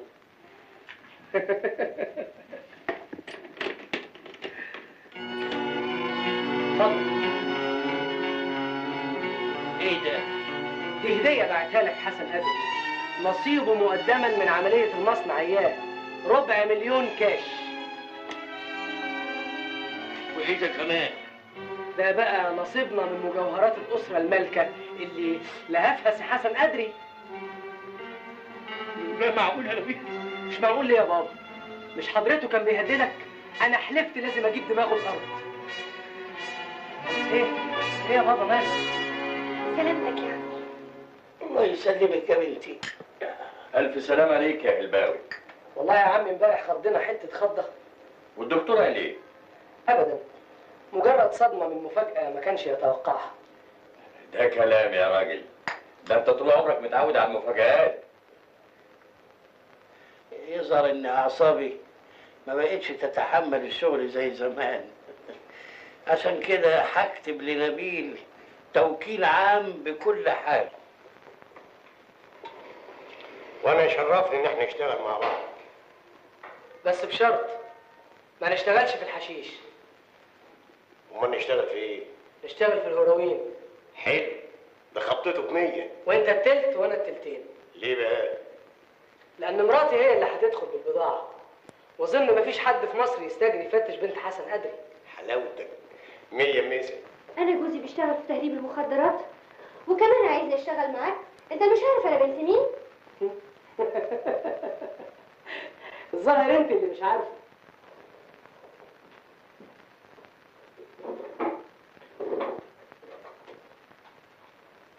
اتفضلي يا هانم اتفرجي على ابوكي.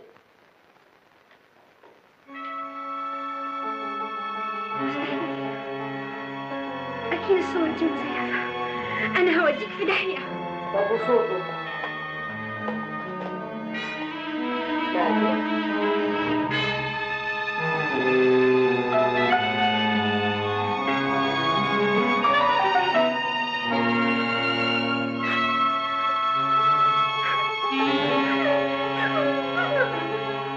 مش كده مراتي، خليكي جدعه زي ابوك. ابعد عني، يستحيل اعمل اللي انت عايزه. نعم، امال انا اتجوزتك ليه يا هانم؟ يعني انت ما اتجوزتنيش عن حب؟ لا، حب ايه اللي انت جايه تقولي عليه؟ زي المجرم اللي زي كان لازم يتجوز واحده مجرمه زيه، كان لازم تتجوز احلام بتاعتك. خافي ما توسخيش اسمها على لسانك.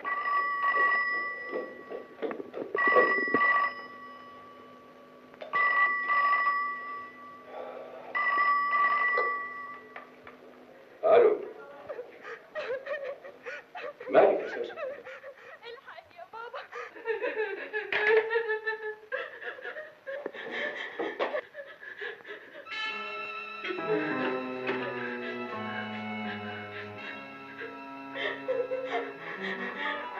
ايه ده يا شط؟ دي الشريط والصور والنيجاتيف بتاعها. كان من عينيا، بس النيجاتيف والتسجيل الاصلي موجودين عند واحد في اوروبا. هيسمع صوت طلقه الرصاص دي وتبقى فضيحه ابوك بجلاجل في كل اذاعات وجرايد العالم. اظن دلوقتي هتعملي اللي بقول لك عليه، ولا لسه برضه بنت حسن أدري ما صحش تشتغل في المخدرات؟ مش عايزه اعيش معاك، طلعني طلعني. انت بنتك زوجة ناشز، لازم تدخلي بيت الطاعه عشان تتحكمي.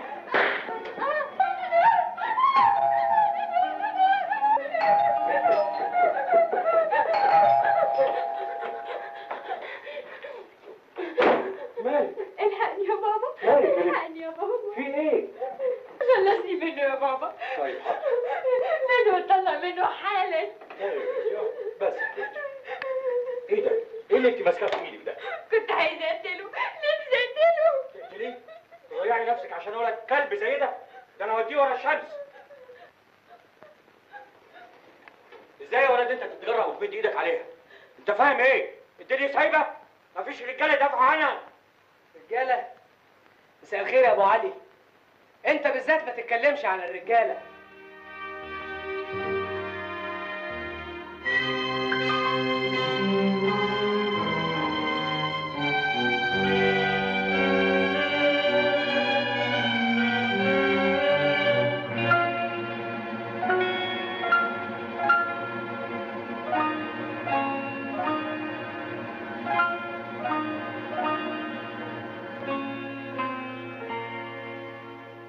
يا بنتي بتزعلي ليه بس؟ انا زعلته. امال يعني هيضربك من غير سبب؟ ده عايزني اعمل حاجه يستحيل اعملها. يا بنتي ده جوزك ومن حقه الشرعي يعمل معاكي زي ما هو عايز. ده عايزني اهرب مخدرات. مخدرات؟ مخدرات. مش ده برضه حق الشرعي ولا ايه يا حسن بيه؟ وهي مالها يا ابني تدخلها في حاجات زي دي؟ هتدخل غصب عنها، وانت بنفسك اللي هتقنعها. طلقني منه حالا، انقذني منه. سكت ليه يا بابا؟ اقول له ايه بس يا بنتي؟ اعملي اللي هو عاوزه.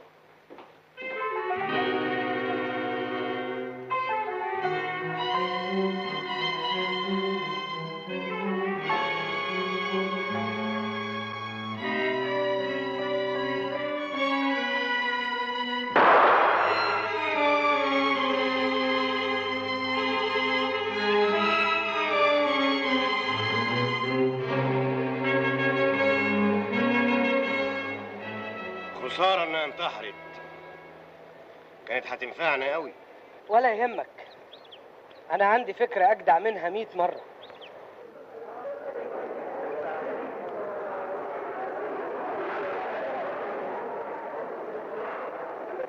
فين شنطة سيادتك؟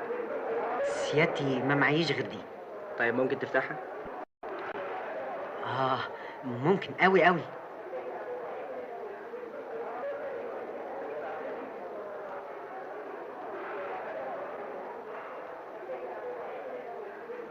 الله، يا نهار اسود، اكيد الشنطه اتلخبطت مع شنطه واحد تاني. طيب هدي نفسك. اهدي نفسي ازاي؟ دي شنطتي فيها اوراق مهمه جدا، اجيبها ازاي انا دلوقتي؟ يا حضرة الحكاية بسيطة، تسمح لنا نشيل الشنطة دي في الأمانات، وأكيد الشخص اللي أخد شنطتها غلط هيجي يسأل عن شنطته. اعمل معروف، أنا في عرضك. طمن. لا، من جهة الاطمئنان يا عم علي، مطمن جدا. لو سمحت ودي دي الأمانات. طيب اتفضل معايا.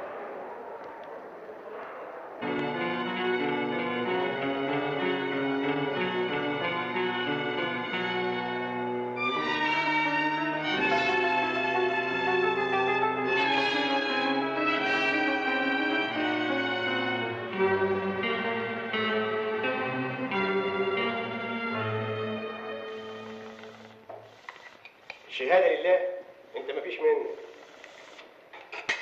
ومنك. البركه في افكار نبيل بايه؟ ايه تحبوا نحتفل فين بقى الليله دي؟ انا عازمكم.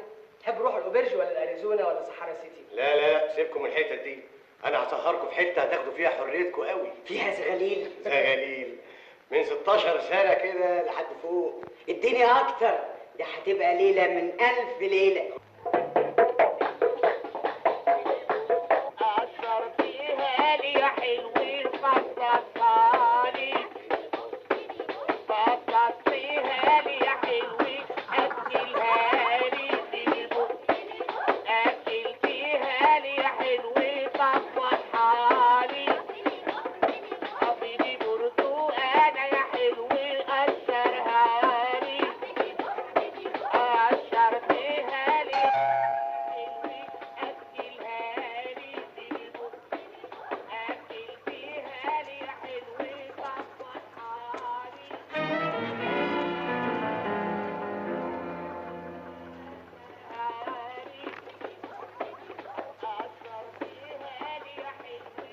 خليه يدخل قدام الرجاله. ما تلعب يا ابو المواشي. اخبار اللحمه ايه؟ بركة انفاسكم يا فندم، انا مستعد الليله افطر للصبح، بس كيلو اللحمه يوصل ل5 جنيه. اهلا وسهلا. اهلا يا لولا. تحت امركم. في بالساعه، في باليوم، في بالشهر. مفيش مؤبد. انا عايز ابو نيل. يبقى انت بقى تيجي معايا. اتفضل. اتفضل. مساء الخير. مساء النور، يا اهلا اهلا. مساء الخير يا حسن بيه. ازيك يا مصطفى بيه؟ زي ما انت شايف خسران على طول. اهلا اهلا بست الكل.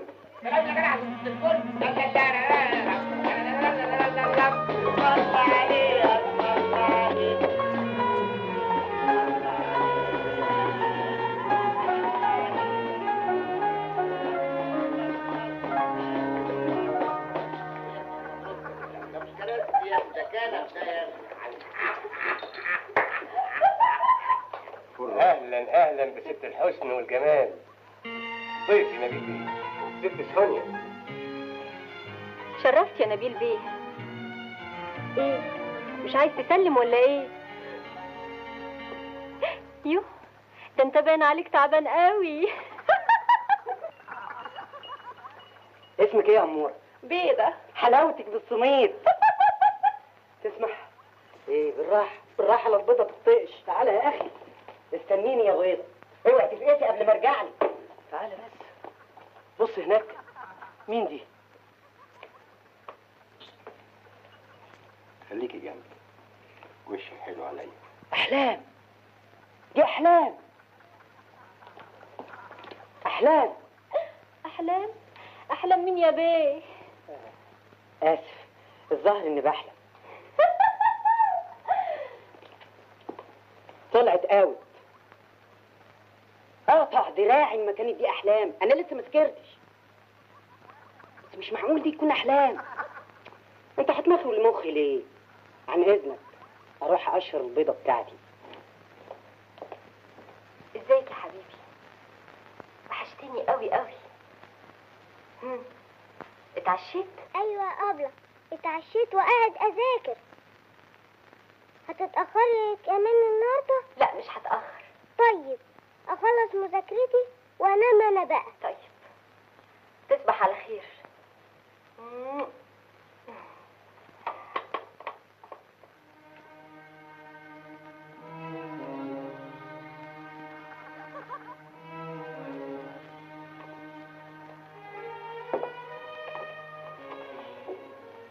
اللي يجي هنا ويقعد لوحده يبقى حاجة من اتنين، يا اما بيحب يا اما يا ترى انت انهو فيهم؟ بقول لك ايه، تعالى معايا. مودياني على فين؟ تعالى بس.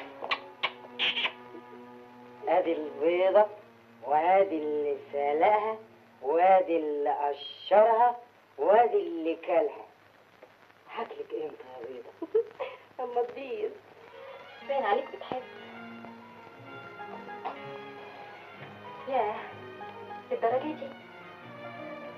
يا ترى هي بتحبك قد ما بتحبها؟ احكي لي. انت اسمك ايه يا عموره؟ اسمي نجفه. نجفه؟ اوعى حد يعلقك. يقول لك متجوزه واحد في السلك الكهربائي. ان شاء الله هيخلفوا 10 لومر. بس بيقولوا عليه غني قوي. غني مين يا راجل؟ ده بيخمها. هتيجي طالبه بالفلوس بعد الجواز هيديها في اليوم باريزه. وتشتكي في المحكمه يقول لها ما معيش فيوز. ازاي؟ عليا انما يوم ما هيطلعها ما هيجيب المأذون. عارف هيعمل ايه؟ هيشيل التوصيل. ولما عرفت الحقيقه جريت على السجن وعرفت انها خرجت، ومن يومها وانا عايش على امل ان الاقيها. اقطع دراعي ما كنتيش احلام. اصلها تشبه لك قوي لدرجة انه فاكرني هي؟ انا نفسي مش قادر اصدق انك مش هي. بس زي ما بيقولوا قلب المحب دليل، وانت اذا كنت بتحبها صحيح مش ممكن تشك بينها وبين واحدة غيرها مهما كان الشبه بينهم، مش كده؟ لسه فاكرني هي؟ احلام. انت احلام. اخ سقطت في الامتحان. مش ممكن. انت احلام. يبقى ما بتحبهاش. ما هو عندك حق بقى. معقولة واحد زيك من عيلة غنية وساكنة في الزمالك يحب واحدة زيها من عيلة فقيرة؟ احنا في بولاق. انا عمري ما حسيت باي فرق بيني وبينك. قصدك بينك وبينها؟ كفايه تعذيب ارجوك، كفايه. ولما انت بتحبها للدرجه دي ازاي صدقت انها سرقت؟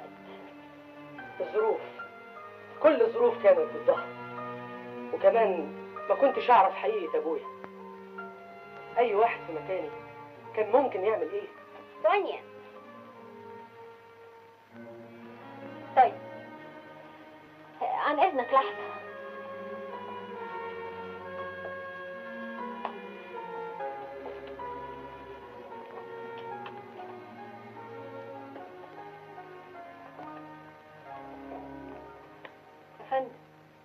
كان بيكلمك بيقول لك ايه؟ بيكلمني عن الحب والاحلام. يعني ما عرفكيش؟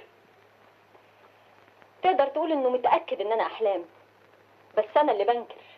هايل، خلينا ماشيين على كده، ويبقى احسن لو شفت له صرفه تمشيه حالا دلوقتي. ايه مالك؟ طول عمرك اناني، مش كفايه فرقت بينا السنين دي كلها؟ قصدك ايه؟ احلامي، لو كنت بتحب نبيل ابقى بعيد عن حياته، ما تدمريه سمعته. نبيل ناوي يدخل العمل السياسي. ها، يعني ناوي يلعب اللعبه الكبيره. احنا اولاد النهارده، والماضي انتهى وراح خلاص. راح بالنسبه لك انت، لكن بالنسبه لي انا الماضي هو الشيء الوحيد اللي عايش في حياتي، وحب النبيل هو حب الوحيد اللي عشته ولسه هعيشه. نبيل مش بيحبك، نبيل ما اصبحش في قلبه الا حب المال، حب السيطره. ده اللي كان مخوفني وخلاني انكر ان انا احلام لحد ما اتاكد من حبه ليا. لكن دلوقتي اللي مخوفني احلام بتاعت النهارده. يا ترى هيقدر ينساها ويفضل يحب احلام بتاعت زمان؟ طبعا لا. هنشوف.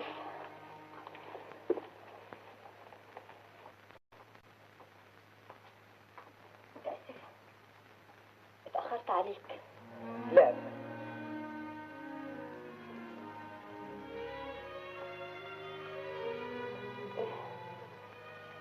ازاي سكر وسكر؟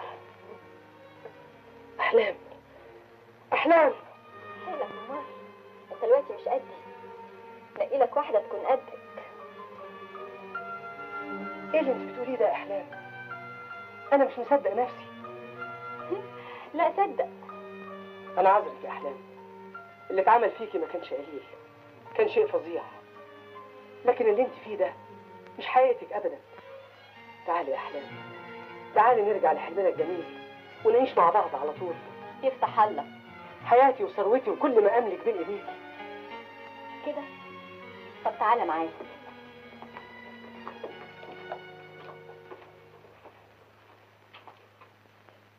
جاي. العب على كل اللي حيلتك. ان كسبت يبقى كسبتني كمان، وان خسرت تبقى خسرت كل حاجة حتى انا. موافق، وهكتب لك شيك بكل ما املك. نبيل اوعى تكتب الشيك. انت كمان هنا؟ ضيع نفسك ومستقبلك عشان واحده ساقطه زي دي. السقطه دي تبقى ضحيتك. انا مش ضحيتها، انا تلميذته. ابوك علمني درس العمر، والسجن كان تمن الدرس. بس ايامها كنت لسه ساذجه، قمت عضيت ايدي استاذي. خرجت من السجن وانا كل هم انتقم منه. حرقت المخزن ودخلته السجن زي ما دخلني. انت؟ لكن قدرت تطلع منه زي الشعره من العجين. واتعلمت اول درس اني مش ممكن هقدر عليك طول ما انا شريفه. والنهارده انا اللي بتقول عليا ساقطه اقدر اوديك حته ابعد من السجن. لكن هستفيد ايه؟ كده بستفيد منك كل ليله على ترابيزه القمار. ها، نويت على ايه؟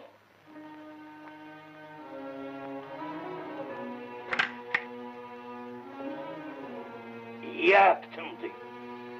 يا ريت يقتله وخلصنا منه. يا سلام، دلوقتي بس عرفت قد ايه بتخاف على مصلحتي. زمان عملت فيها اللي عملته عشان مصلحتي، ودلوقتي بتهددني بالمسدس برضه عشان مصلحتي. يا ترى لو ما كنتش عامل لي توكيل يحكمني في كل اموالك كنت هتخاف على مصلحتي للدرجه دي؟ اضرب اضرب. اشرب بقى وخلصنا.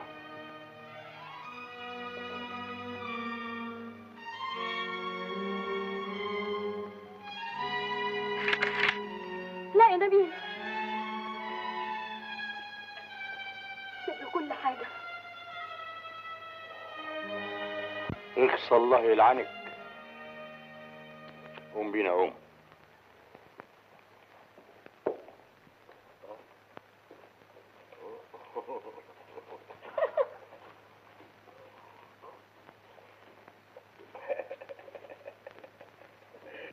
لن نفرط في المسؤولية إطلاقا، لن نفرط في الأمانة، لن نسمح بقيام أي مركز من مراكز القوى مهما كان مكانه ومهما كانت قوته. احنا داهية. لن نسمح لأحد أن يخرب جبهتنا مهما كلفنا ذلك.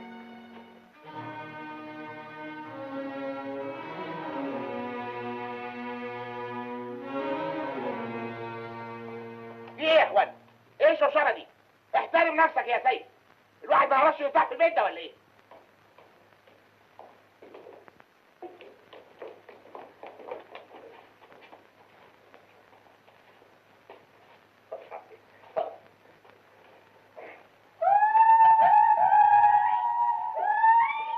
لن تكون هناك أبدا زوابع تقف في طريق المسيرة.